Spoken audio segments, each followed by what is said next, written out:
Alors, comment facturer les petites tâches et éviter de se retrouver comme moi sur la photo avec plein de petites demandes là, qui nous prennent plein de temps et qui nous rendent dingues et qu'on devient, voilà, genre on ne sait plus comment faire et en plus de ça, on a l'impression de perdre notre temps et du coup notre argent parce qu'on n'arrive pas vraiment à les facturer. C'est un truc qui arrive fréquemment. C'est un webmaster qui m'a posé cette question et du coup je vais y répondre dans cette vidéo. Alors bienvenue si vous découvrez cette chaîne YouTube via cette vidéo. Je m'appelle Johan, je suis créateur de site internet en tant que freelance depuis un certain nombre d'années, 8 ans je crois. Avant je travaillais en agence web et je fais des sites internet depuis que je suis gamin. Donc voilà, c'est un truc que j'aime bien faire. Et sur cette chaîne YouTube, je partage des conseils dans ce domaine-là, le domaine de la création de site internet, freelancing et tout ça. Donc si vous êtes intéressé, n'hésitez pas à vous abonner et mettre un petit like pour me chauffer pour démarrer cette vidéo. Alors comme d'habitude, il y a un petit article de blog dédié et on va voir un petit peu le plan de la vidéo, comprendre la nature des petites demandes, stratégie de facturation pour les petites tâches, communication, clarification avec le client, utilisation des outils logiciels pour la gestion des tâches. Alors, le problème qu'on peut avoir, c'est les petites demandes comme ça. Ça arrive souvent, parfois, quand on vient de terminer un site internet, il y a plein de petites demandes. On ne sait pas trop comment les gérer. Alors pour ça, j'ai une réponse claire et efficace. Ce que je vous conseille de faire, c'est de mettre une période de garantie, entre guillemets, où vous intervenez sur le site. Moi, généralement, c'est 30 jours, d'accord ? Quand vous envoyez, vous pouvez le mettre sur votre facture ou quand vous envoyez un mail à la mise en ligne, vous dites voilà, maintenant vous avez 30 jours pour faire les rectifications. Okay ? Du coup, 30 jours après, c'est payant. Okay ? Donc déjà, ça résout le problème. Maintenant, au-delà de ça, il peut arriver parfois qu'il y a des clients qui soient... ils ont besoin de faire avancer leur business. En fait, on ne peut pas leur reprocher de vouloir faire avancer leur business, mais dans la manière de communiquer, vous voyez plein de petites tâches à droite, à gauche, sur WhatsApp, sur Messenger, etc. Alors déjà, vous pouvez éviter, vous pouvez leur dire, voilà, le moyen de communiquer avec moi, c'est tel moyen. S'ils continuent à vous envoyer par un autre moyen, vous le bloquez éventuellement, vous dire, moi, je ne peux pas travailler comme ça, d'accord ? C'est un choix, après, c'est à vous de voir, vous pouvez vous adapter aussi. Ce que vous pouvez faire aussi, c'est favoriser un des moyens. Par exemple, si moi j'aime bien travailler par email, je vais d'abord répondre à mes emails avant de répondre à d'autres messageries. Okay ? Du coup, les gens savent que je réponds d'abord sur les emails. Okay ?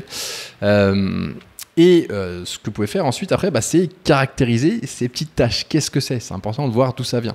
Vous pouvez vérifier, est-ce que c'est de la mise à jour de contenu ? Est-ce que c'est des ajustements mineurs ? Est-ce que c'est souvent des modifs de couleurs, des trucs comme ça, des modifs de design ? Quelle est leur fréquence ? Est-ce que c'est une fois par jour, une fois par semaine, 2 fois par semaine, une fois par mois, etc. Voilà, vous faites un petit détail, un petit fichier Excel où vous mettez les différentes tâches, vous regardez leur fréquence. Est-ce que c'est complexe ? Est-ce que c'est facile ? Est-ce que c'est quelque chose que vous devez déléguer ? Est-ce que c'est quelque chose que vous devez faire vous-même ? Est-ce que ça prend du temps à chaque fois ? Combien de temps ? D'accord ? Donc vous allez prendre chacune des tâches, vous allez vérifier combien de temps ça vous prend. Et est-ce que ça vous perturbe dans la planification de vos projets ? Ça, c'est le pire. Les petites tâches qui vous perturbent dans la planification de vos projets, moi, c'est un des trucs où je suis mauvais, et je le sais, et j'ai tendance à faire ça.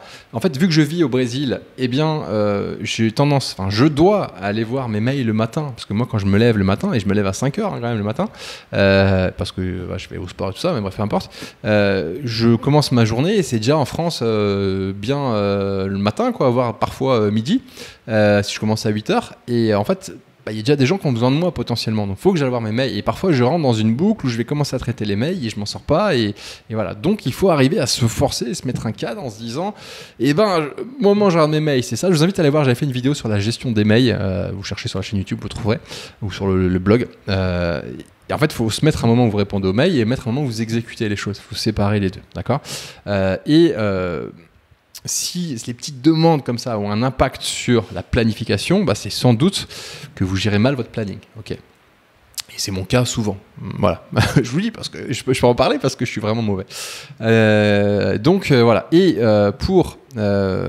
j'ai perdu, je ne sais plus où j'en étais. Voilà. Maintenant, une fois que vous avez fait ça, vous avez fait votre petit reporting de toutes ces tâches-là. Et c'est important de passer par cette étape-là. Elle est chiante, mais cette étape est importante. Une fois que vous avez fait ça, vous allez pouvoir prendre des décisions par rapport à ce que vous allez proposer. Il y a plusieurs possibilités. Alors déjà, il faut cadrer le client, ça c'est une chose, vous cadrez le client sur l'endroit où vous va envoyer les infos. Mais si parfois vous n'arrivez pas à cadrer le client, il faut trouver peut-être un moyen d'automatiser, faire un regroupement de toutes ces tâches ou aller consulter ces tâches qu'à un seul moment donné de la journée. D'accord ? Maintenant, vous pouvez facturer de plusieurs manières, parce que ça c'est aussi important, c'est comment facturer ces trucs-là. D'accord ?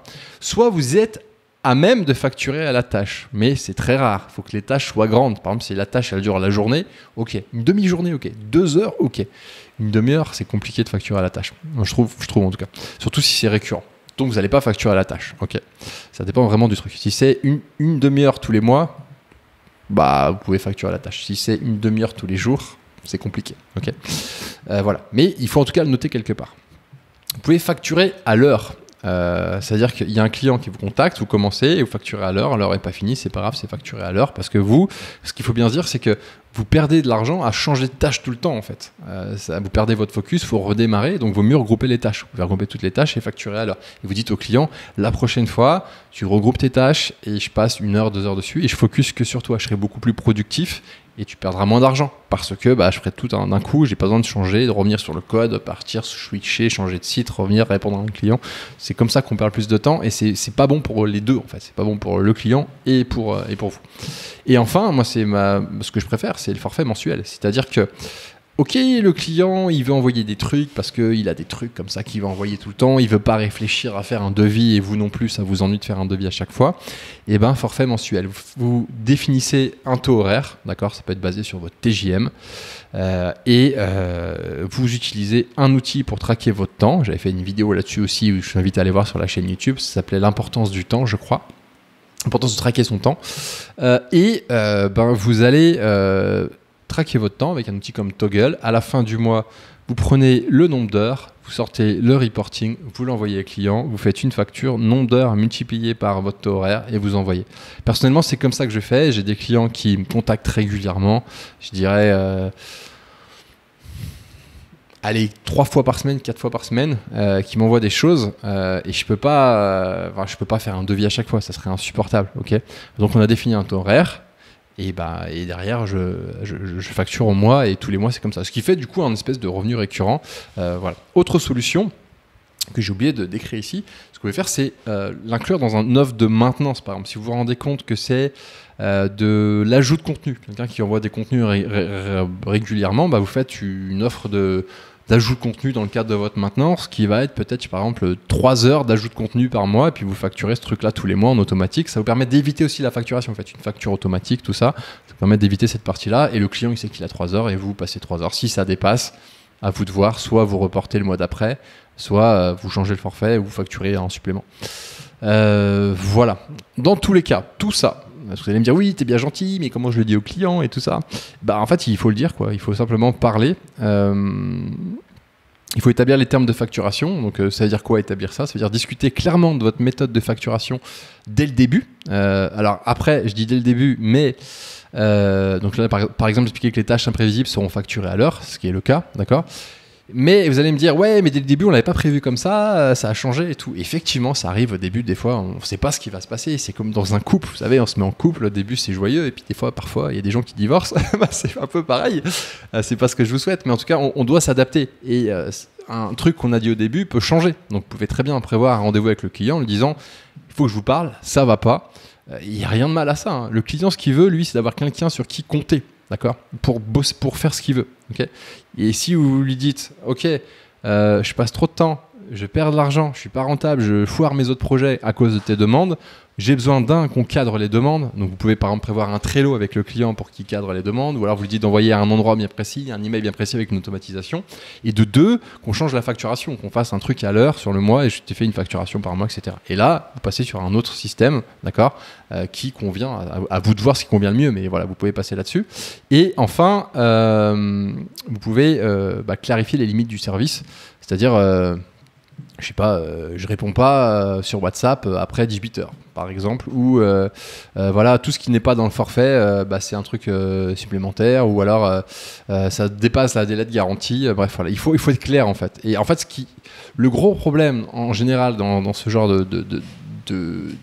d'action, c'est que en fait, on a peur de dire la vérité au client. Et surtout quand on est débutant, c'est pas un truc auquel on est à l'aise. Mais ce qu'il faut bien se dire, c'est que c'est pas vivable, c'est un danger pour notre entreprise et du coup il ne faut pas hésiter à parler, hein, vraiment comme dans une relation de couple, il faut parler avec son client. Quand ça ne va pas, il faut le dire, et c'est bien pour les deux en vrai, parce que si dans une relation il y en a un qui souffre, la relation elle n'est pas durable, d'accord ? Si les deux sont contents, alors là on va loin ensemble, okay ? Il faut retenir ça dans sa tête. Maintenant, des outils pour gérer tout ça, il y en a plein. Pour la gestion de projet, il y a Trello, moi que j'adore. Il y a Asana aussi, qui est pas mal. Il y a Notion aussi, je ne l'ai pas mis. Il y a Notion qui pourrait le faire. Voilà, je vous en ai déjà parlé plein de fois sur cette chaîne YouTube. Et puis, pour le suivi du temps, il y a Toggle Track notamment. J'avais fait une vidéo là-dessus. D'ailleurs, je crois que le lien pointe sur cette vidéo, ouais, c'est ça. Il y a Harvest, que je connais un peu moins. Il y a aussi les outils de gestion de compta, notamment Freebie, qui fait ça, gérer le temps. Bref, voilà, il y a pas mal de choses. Conclusion de tout ça, chers amis. Eh ben, j'ai envie de dire, si vous avez trop de demandes, même si c'est des petites demandes, c'est cool, c'est que vous avez du boulot, d'accord ? Donc, entre guillemets, c'est un problème de riche. J'exagère, mais c'est un problème de riche. Et donc, si vous avez ce problème-là, c'est à vous de le résoudre. Il faut que vous preniez les choses en main, que vous preniez du temps, que vous faites un listing de tout ce qui ne va pas, comment ça ne va pas, comment ça s'organise, quelles sont les différentes tâches qu'on vous demande, et qu'à partir de là, vous élaboriez une solution pour répondre à cette problématique, prendre un appel avec le client et lui dire « ça ne va pas, je veux le faire comme ça, est-ce que tu es chaud ?» C'est pour ton bien, hein, c'est pour le bien du client et votre bien aussi, pour que ce soit durable. Encore une fois, c'est on va ensemble, on travaille ensemble avec une relation durable. Et puis derrière, améliorer. Et puis, c'est pas parce que ça marche 6 mois que ça marchera les 6 mois suivants, parce que peut-être que la demande va changer, le client a peut-être une surconsommation de choses à faire, de trucs, parce que son activité croît. Et tant mieux pour vous. Si vous avez un client qui a une activité qui croît, ça veut dire que votre activité va croître aussi. Voilà, va croître aussi, pas croire. Voilà, je suis fatigué. Bref, voilà, je vous souhaite à tous une très belle fin de journée. On se retrouve la semaine prochaine pour une prochaine vidéo. Merci. Alors, juste un truc, voilà, si vous avez aimé, vous avez un conseil qui vous a plu dans cette vidéo, mettez un like. À chaque fois, je le dis, mais c'est vraiment important. C'est le moment où il faut mettre un like parce que moi, ça me permet de booster l'algorithme et j'ai envie de passer les 10K là, cette année, voire plus. Donc, si je peux faire les 50K, mais c'est peut-être un peu optimiste. Bref, voilà. Je vous souhaite une très bonne fin de journée. On se retrouve la semaine prochaine. Ciao, ciao.